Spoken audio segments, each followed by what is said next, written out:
This content is AI generated for informational purposes only and should not be directly used for clinical decision-making. Hello and welcome back to the Neurosurgery Hub podcast. I'm Dr. Ayers, Senior Attending Neurosurgeon.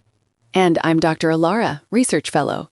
Today we're looking at a fascinating new study from the journal Neuroscience Research published in 2026 titled Functional Recovery and Neuroplasticity Post-Hemispherectomy in Humans. This is a topic that hits home for many of us in the pediatric and epilepsy world. Hemispherectomy has such a storied history. It's one of those procedures that was initially introduced in the early 20th century for cerebral gliomas and intractable epilepsy, but then it was largely abandoned because of complications and incredibly high mortality rates. Right, the early days were quite bleak. But this paper highlights how surgical refinements have completely transformed the landscape. We've gone from a high-risk procedure to one where perioperative mortality is now reported at 0 to 1%. Because of this renaissance, as the authors call it, hemispherectomy has become more than just a life-saving intervention. It has become a unique human model for studying neuroplasticity. It really is the ultimate test of the brain's resilience.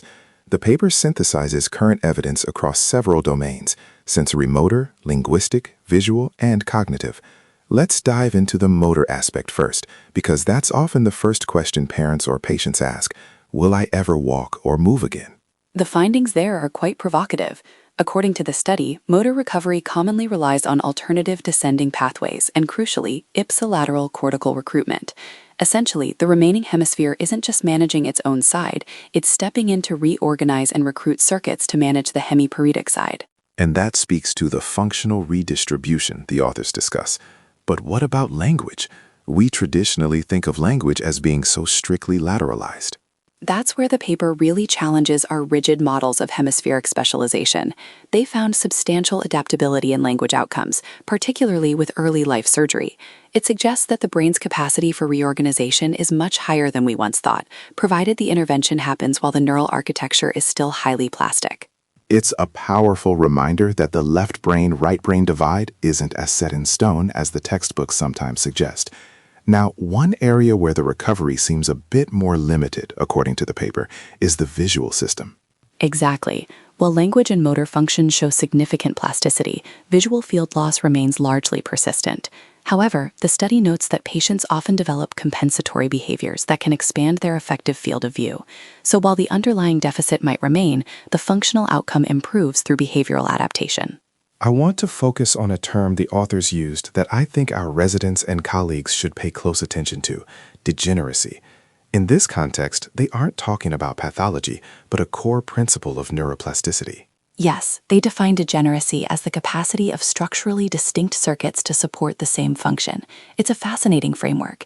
It explains how, after a hemispherectomy, the brain can still perform complex tasks by using entirely different structural pathways than a healthy brain would. It also helps us understand inter-individual variability. Why does one patient thrive while another struggles? The authors suggest that this degeneracy is the key. It's not just about what was removed, but about the remaining hemisphere's ability to repurpose those structurally distinct circuits. It really provides a rare window into how the brain handles massive structural loss. The paper concludes by emphasizing that these insights aren't just theoretical. They offer clinically relevant lessons for individualized neurorehabilitation. That's the bottom line for us in the OR and the clinic. If we understand the mechanisms of ipsilateral recruitment and degeneracy, we can better tailor our post-operative rehab to mirror how the brain is actually reorganized. It's an exciting time for the field. Hemispherectomy has evolved from a last resort surgery into a valuable tool for neuroscience, teaching us about the brain's incredible capacity for functional redistribution. Well said, Dr. Alara. This paper is a must-read for anyone interested in the intersection of neurosurgery and functional recovery. Thank you for joining us on the Neurosurgery Hub podcast. We'll see you in the next episode. Thank you for listening.